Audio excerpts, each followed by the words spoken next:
What is the key difference between successful people and unsuccessful people? Think about it. We all have 24 hours a day, 7 days a week, and 365 days a year. It's very, very fair. It is an equal playing field.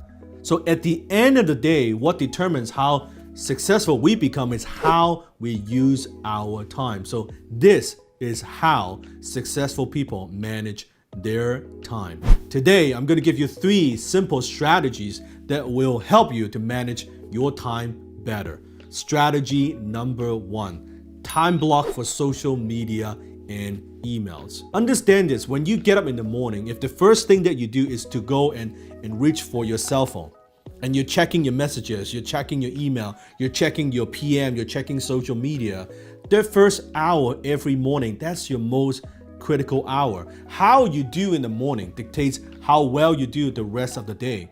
If right there you're checking all these messages, and I know what it is like, right? In the morning, you want to go reach out for that cell phone, right? You want to see, oh, did I miss any messages from last night? What happened? What is going on? What's my friend up to? That first hour of every day is very, very precious. You should think about how you can invest that wisely. For some, maybe you want to do some light reading in the morning. For some, maybe you want to do a little bit of exercise. You want to work out. You want to do a little bit of yoga, a little bit of stretching. For some, you want to have a very nice breakfast with your family. It is connection time. For some, maybe it's time for you to set the goals and say, okay, what are some of the things that you want to accomplish that particular day? What you don't want is to jump into email mode. I always say your inbox is other people's agenda. Every single time you check your inboxes, all these things that just demands your attention, that pulls your way, that distracts you. You don't want to check your emails 10 times a day. And you don't want to check your social media 10, 20 times a day either. It's very easy to screen suck all day and you're just checking messages repetitively, right? And you check it every 10, 20 minutes. Do you really need to do that? The metaphor I use all the time is, do you go check your mailbox 10, 20 times a day? Then why would you go check your inbox 10, 20 times a day? One of the things that I do is I block out the time for social media and I block out time for email. That's it. I have a start time, I have an end time. I don't go check social media 10, 20 times a day because I've got other things to do. I've got more important things I have to accomplish. So block it. Block out the time and say, okay, I'm gonna do it in the morning, once in the morning. If you want to, I'm gonna do it once in the evening, and that is it. In between, you work on important things. You work on projects, you work on your business, you work on your career, whatever that you are working on. That's how you stay focused. You see, time management is actually a myth because you cannot actually manage time.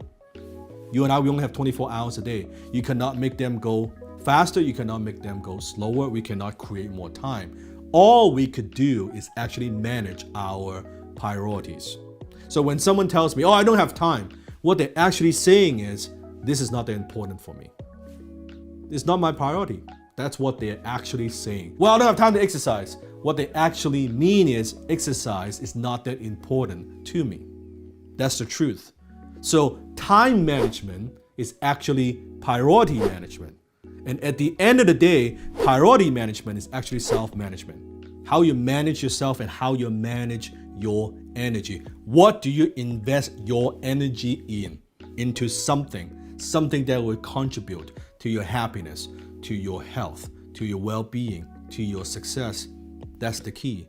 Strategy number 2, know your magic number. If you don't know what your magic number is, I talk about this extensively in my book, FU Money. If you don't have a copy of my book, FU Money yet, click the link in the description. You could get a free copy. All you need to do is cover the shipping. In the book, I talk about your magic number. Let's say your goal, your financial goal is to make $100,000 a year, 6-figure income. Wouldn't you agree that's pretty good for most people? $100,000 a year. And let's say on average, you work 40 hours a week.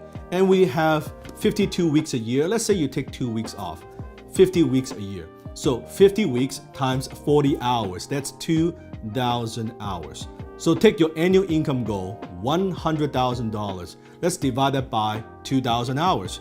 What do you get? You get $50 per hour. So what it means is this: if your goal is to make $100,000 a year, it means that your hourly rate needs to be at least, at the very minimum, $50 an hour. Now, here's the key. Look at everything that you do every single day and ask yourself this question. Comment below. Is what I'm doing worth $50 an hour? Now, if what you're doing now is not worth $50 an hour, that means for every single hour that you're working, you need to be at least making $50 an hour. That's the very bare minimum of the value that you need to create for every hour that you put in. If what you're doing is not worth $50 an hour, then how the hell in the world ever you're gonna get to $100,000 a year? It's cause and effect. Does that make sense? And now let's say your goal is to make $1 million a year. $1 million a year. What does that mean? It means at the very minimum, every single hour that you work, your hourly rate needs to be at the very minimum $500 an hour. The number is actually higher than that because if you and I are honest, you know we're not productive all the time. All the time. Not every single hour we're gonna hit $500 per hour in terms of bringing value to the marketplace. To make $1 million a year, $500 per hour of value.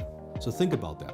Which leads to strategy number 3, and that is to avoid minimum wage activities.